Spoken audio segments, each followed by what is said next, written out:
Mis bendiciones, hermanitos. Espero que estemos todos listos ya, despertando con fe para darle las primeras horas de nuestro día a nuestro Señor, honrarle, buscar de su palabra, orar a Él, estar reflexionando en su palabra. En este espacio, en este momento, un café con Dios. Y pues, qué gusto es poder estar nuevamente al servicio de Dios, qué gusto es poder estar nuevamente sirviéndole, haciendo algo para Él, levantándome temprano, haciendo justamente algo que nos llena de su presencia, que es orar, que es leer su palabra. Y pues bueno, hoy quería hablarles de un versículo que lo leí, que muchas veces cuando leemos, y no sé si les ha pasado, pero luego leemos el versículo como que por separado, aparte, y sí, claro que eso te anima, te motiva, te llena de la presencia de Dios, te enseña, te forma, pero muchas veces dejamos de lado el contexto y cuando nosotros leemos el contexto de ese versículo, entendemos mucho más y todavía lo que ya se nos ha dado es todavía mucho mayor. Entonces vamos a 2 de Timoteo, versículo 7. Y dice la palabra de Dios, os voy a poner por aquí en pantalla. Dice, porque no nos ha dado Dios espíritu de cobardía, sino de poder, de amor y de dominio propio. Creo que ese es un versículo que lo hemos leído bastante en diferentes ocasiones y que justamente, como les comentaba, a veces lo leemos de una manera y que sí, Dios nos habla, Dios nos enseña, pero es que no, la verdad yo no había tenido la oportunidad de prestarle atención últimamente a todo lo que es este capítulo. He escuchado enseñanzas de ello y demás, pero no había tenido la oportunidad de recientemente hacerlo y creo que hay tanto que podemos nosotros aprender aquí de la palabra de Dios. Les voy a poner desde el versículo 1. Primero empezamos que es la carta que está escribiendo Pablo hacia Timoteo y veamos la forma en la que se dirige y cómo lo hace. Dice Pablo, apóstol de Jesucristo por la voluntad de Dios según la promesa de la vida que es en Cristo Jesús, a Timoteo, amado hijo, gracia y gracia, misericordia y paz de Dios Padre y de nuestro Señor Jesucristo. Doy gracias a Dios al cual sirvo desde mis mayores con limpia conciencia de que sin cesar me acuerdo de ti en mis oraciones noche y día, deseando verte al acordarme de tus lágrimas para llenarme de gozo, trayendo a la memoria la fe no fingida que hay en ti, la cual habitó primero en tu abuela Loida y en tu madre Eunice, y estoy seguro que en ti también. Por lo cual te aconsejo que avives el fuego del don de Dios que está en ti por la imposición de mis manos, porque no nos ha dado Dios espíritu de cobardía, sino de poder, de amor y de dominio propio. Y veamos esto, hermano. Empezamos entonces viendo la forma, para empezar, la forma tan especial y de tanta cercanía que hay entre Pablo y Timoteo, pero no solamente Pablo y Timoteo, sino también vemos la familia de Timoteo. Y empieza diciendo, justamente diciendo que él es Pablo, que está sirviendo a Dios, poniendo en primer lugar a Dios, dándole gloria, honra a Dios. Y después entonces empieza a decirle a Timoteo, amado hijo, gracia, misericordia y paz de Dios Padre y de nuestro Señor, y de Jesucristo nuestro Señor. Doy gracias a Dios al cual sirvo de mis mayores con limpia conciencia de estar me acuerdo de ti en mis oraciones, Luichiria. A veces nosotros no nos detenemos a tal vez ponernos en el lugar de esas personas para entender un poco más qué es lo que pasa. Hoy día nosotros pasamos por aflicciones, hoy día nosotros pasamos por situaciones difíciles. Y justamente por eso es que recurrimos muchas veces al versículo 7 donde dice, porque no nos ha dado Dios espíritu de cobardía, sino de poder, de amor y de dominio propio. Porque pasamos por situaciones de aflicción. Y vemos que justamente también por ese motivo es que Pablo le está escribiendo de esta manera a Timoteo. Lo está animando, está levantando su ánimo, está reconfortándolo con palabra de Dios, con mensaje de Dios, con lo que Dios ha hablado a su vida, con la experiencia que él ha tenido en el servicio a Dios, le está dando ánimo. ¿Por qué? Porque nosotros, nadie jamás en este mundo va a estar libre de aflicciones. De hecho, si vemos nosotros en el versículo 8, en la parte después de lo que leímos, en el versículo 8 dice, por tanto, no te avergüences de dar testimonio de nuestro Señor ni de mí, preso suyo, sino participa de las aflicciones por el Evangelio, según el poder de Dios. Y tal vez a veces nosotros cuando leemos esto, tal vez el ánimo se nos fue, porque anteriormente acabamos de leer un versículo que dice que no nos ha dado espíritu de cobardía, sí, pero abajo nos está diciendo que va a haber aflicción. Y debemos de entender algo, hermano. ¿Por qué es que pasamos por aflicciones cuando estamos sirviendo a Dios? Porque estamos vivos. Todo en este mundo, todo en esta vida conlleva sacrificios, conlleva aflicciones, conlleva situaciones que a veces no nos agradan, pero también conllevan alegría, conllevan amor, conllevan momentos inolvidables en nuestra vida que nos llenan de gozo, que nos hacen sentirnos bien. Es decir, ¿por qué hay aflicciones? Pues porque estamos vivos, así como también hay alegría, así como también hay cosas bellas y hermosas, es porque estamos vivos, es porque estamos haciendo cosas.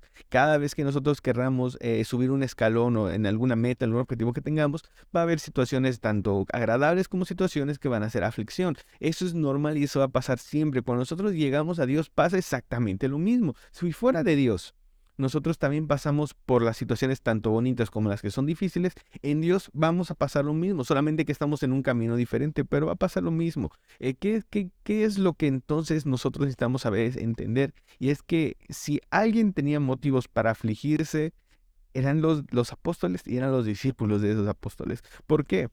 Porque tal vez hoy día nosotros podemos tener obviamente aflicciones y dificultades que son obviamente difíciles, no digo, no las estoy menospreciando, todos pasamos por momentos difíciles en nuestra vida, pero ellos tenían una situación muy especial en cuanto a servir, en cuanto a hablar del evangelio, y es que ellos literalmente sí eran perseguidos por hacerlo, su vida peligraba por decir y por hablar de Dios, entonces obviamente ellos constantemente pues sentían aflicciones y problemas difíciles en su vida. Pablo lo sabía.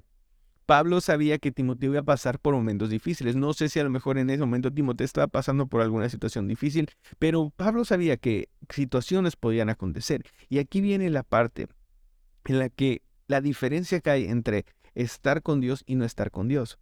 Si nosotros estamos con Dios, no es que vayamos a estar libre de problemas o de aflicciones. Claro que no, las va a haber como en todas las cosas en esta vida, va a haber situaciones difíciles.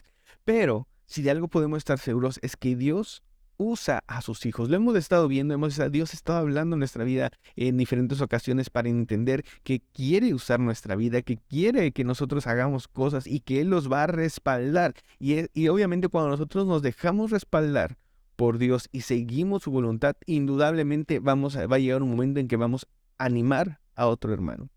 Nosotros muchas veces necesitamos que haya alguien ahí que nos recuerde qué es lo que estamos haciendo y por qué lo estamos haciendo. Pablo sabía la importancia de eso, pero lejos de que solamente él supiera que era importante decirle a Timoteo estas palabras, Dios usaba a Pablo para animar a Timoteo.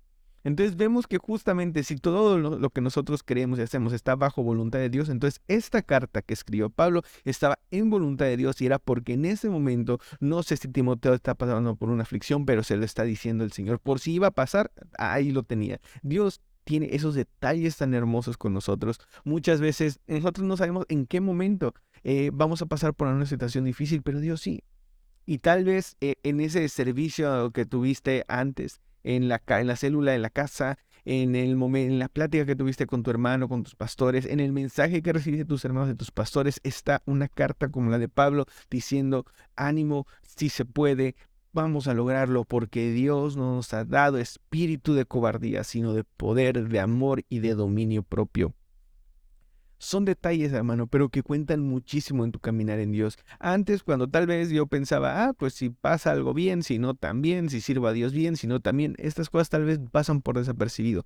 Pero cuando tú realmente te has propuesto hacer cosas para Dios, te das cuenta que muchas veces necesitas que alguien te anime, necesitas que alguien se acerque a ti y te dé una palabra de aliento, necesitas que alguien se acerque a ti y también comparta o te ayude a servir en el reino, donde todos necesitamos ayuda para hacer cosas, somos humanos, nos cansamos. Y yo doy gracias a Dios que en mi iglesia hay personas que ahí están trabajando y estamos firmes, pero ahora entendió la importancia de que no nada más es vamos a trabajar, sino también vamos a animarnos. Por eso es tan bonito los momentos de convivencia, es tan bonito los momentos en los que podemos, por ejemplo, tener alguna no precisamente por videollamada, pero sí estar presentes en un momento especial en el que vamos a compartir una palabra diferente o estar sentados en la mesa y se comparte la palabra de Dios. Son detalles, pero a veces nosotros sí nos dejamos usar por Dios en ese momento que tal vez no es la prédica, no es el servicio, no es un momento aparte, pero tal vez en ese momento llega una carta como la de Pablo a nuestra vida a través de un hermano, a través de un testimonio, a través de una acción, a través de que alguien dice, hermano, le puedo apoyar, le puedo ayudar. Son detalles,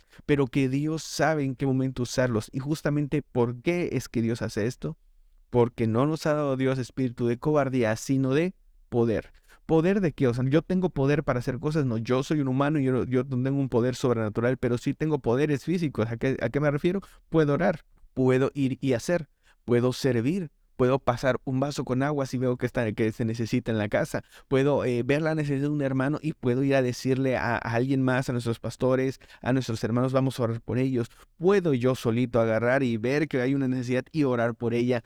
Puedo dejarme usar por Dios. Puedo leer la palabra de Dios. Puedo llenarme de la palabra de Dios para que si en algún momento lo necesito, puedo tener el atrevimiento de yo compartir una palabra, de dejarme usar por Dios. Si lo estamos buscando realmente la voluntad de Dios, cuando tú hables vas a hablar con la identidad, con lo que se te ha enseñado, con lo que se ha formado y vas a ser de bendición para otros. Entonces entendamos, ese es el poder que nosotros nos he dado. Cuando nosotros nos centramos en ese poder y dejamos lo que es de Dios para Dios, lo que sea sobrenatural, eso es de parte de Dios. Eso le corresponde a Él. Él sabe cómo hacerlo y en qué momento hacerlo. Eso no es lo que a mí me compete. A mí me compete saber que no me voy a afligir, sino que voy a dar ánimo. Y si yo necesito algo de parte de Dios, lo puedo pedir. Si yo necesito respaldo de Dios, lo puedo pedir. Y yo voy a actuar conforme a mis fuerzas y en mi fe, confiando en Dios. Yo sé que en mis fuerzas, yo tengo toda la fuerza y toda la capacidad para ir con un hermano y decirle, ánimo hermano, si se puede en el nombre de Dios, vamos a hacer esto, vamos a hacer, eso es algo que yo físicamente puedo y es lo que está en mi poder, vamos a decirlo así. El respaldo espiritual y lo que Dios haga y transforme la vida del hermano, eso le corresponde a Dios. Y porque después viene la segunda parte que cuando nosotros la juntamos con esa parte del poder hacer, a eso me refiero, es el amor. Si nosotros hacemos las cosas por amor y justamente como le estamos viendo, Pablo de qué manera la amaba, que esa carta era para Timoteo, amado hijo, hijo amado. O sea, habla con amor, con ese cariño. Había un genuino interés de Pablo por la vida de Timoteo y Dios usa ese interés, Dios usa ese amor, Dios usa esa identidad que Él nos ha enseñado, que Él es amor, usa esas cosas para entonces poner en ti ese interés para cuidar de tu hermano, para hablar a tu hermano, para orar por tu hermano, para estar buscando más de Dios. Y ahora, ¿por qué me estoy centrando tanto de ti hacia los demás? Porque cuando nosotros estamos buscando a Dios en una iglesia, es decir, entre todos nosotros, no en el templo, en una iglesia, cuando nosotros lo hacemos de esta manera, alguien más está viendo también por ti. Alguien más está también quitando, hace a lo mejor unas cosas de él, de su tiempo, de su vaso, te pone a ti en primer lugar. Y entonces tú también eres bendecido, tú también eres reconfortado, tú también comienzas a vivir la palabra de Dios de esta manera. Por eso es la importancia de que nosotros estemos buscando cada día estar más cerca de Dios en todas las áreas de nuestra vida, en nuestra intimidad, en nuestra casa, pero también en nuestra iglesia, pero también con nuestros hermanos, también con las personas que Dios ha puesto en nuestra vida para formarnos, para enseñarnos más de su palabra. Es importante, es necesario. Es el reino de Dios, es todo, no nada más es una cosa. Y cuando nosotros lo hacemos y lo estamos haciendo con amor, lo estamos haciendo porque nos damos cuenta que podemos hacerlo, porque está en nuestras posibilidades hacerlo. Dios respalda, Dios hace la obra y Dios comienza a hablar tanto a la vida de nuestros hermanos a través de ti, como a tu vida a través de la vida de los hermanos. Dios suple necesidades de tus hermanos a través de ti, pero también suple tus necesidades a través de la de tus hermanos. Esa es la importancia de entender cómo es que Dios comienza a obrar en nuestra vida y que hacerlo, sin esperar nada a cambio. Tú simplemente hazlo, porque después viene la última parte que dice que Dios nos ha dado, y eso es dominio propio. Dominio propio porque muchas de estas aflicciones van a hacer que tú quieras irte a otro lugar, que tú quieras decir, no, pues hoy yo no me siento de ánimo para ir al servicio, hoy yo me quiero quedar en mi casa, pero hay que tener dominio propio y no, al contrario, decir, no, porque yo tengo valentía, porque yo puedo hacer esto, porque yo tengo amor por la obra, tengo amor por mi iglesia y porque yo sé que Dios está conmigo. Y por eso termina en el versículo 8 diciendo, bueno, no termina, hay tanto que aprender ahí, pero hasta aquí vamos a dejarlo nosotros. Por tanto, no te avergüences de dar testimonio de nuestro Señor ni de mí, preso suyo, sino participa de las aflicciones por el Evangelio según el poder de Dios, quien nos salvó y llamó con llamamiento santo, no conforme a nuestras obras, sino según el propósito suyo y la gracia que nos fue dada en Cristo Jesús antes de los tiempos de los siglos. Dios tiene un plan para ti desde hace mucho tiempo. Dios tiene un plan para ti y un plan especial desde hace mucho tiempo. Tiene un propósito que está en tu vida. Y cuando nosotros nos atrevemos a ver de esta manera el reino de Dios, ver la paternidad de Dios, ver a nuestros hermanos diferentes, entonces se aplica el versículo 7 que no nos ha dado Dios espíritu de cobardía, sino de poder, de amor y de dominio propio. Tienen nosotros que haber estas características y vamos a ver la mano de Dios, cómo se mueve en nuestra vida cada día más. Y creo que el video no está siendo tan largo. Vayan, esta vez no está tan largo, pero creo que hemos recibido, yo me lleno de verdad de esto, y ahí todavía voy a seguir leyendo y voy a seguir viendo más porque hay tanto que aprender de este capítulo, y les invito a que ustedes también lo hagan, les invito a que ustedes también compartan lo que han recibido. Es tan importante el compartir. Ahora nosotros estamos viendo justamente lo que es compartir el pan. Hemos estado hablando bastantes días y vamos a seguir hablando muchos más días respecto a ello, y es que hay tanta bendición cuando tú compartes. Te obliga a hacer cosas a veces diferentes para Dios, para que tú puedas compartirla, entender las cosas de manera diferente. Tú mismo comienzas a hacer las cosas, y hay mucha bendición, hermano, cuando se reparte, cuando se da palabra de Dios. El milagro sucede cuando tú estás haciendo estas cosas, cuando tú vives la fe. Parte de la fe es enseñar, parte de la fe es dar testimonio, parte de la fe es decir y compartir el evangelio, y eso te va a traer a tu vida una fortaleza muy grande en tu fe. Así que yo te invito a que compartas algo que hayas recibido, déjalo en los comentarios, deja algo ahí que pueda ser de bendición para los demás. Que sean palabras que edifiquen a otros, y vas a ver que hasta tú mismo vas a comprender cosas que antes no habías comprendido. Y para los que están en YouTube también, pues te invito a que te suscribas, que le des like, y hay un botoncito que tiene con una campanita, también dale para que estés al pendiente de los videos que subimos. Y creo que hasta aquí entonces podemos dejar este video. Nos vemos próximamente. Mil bendiciones.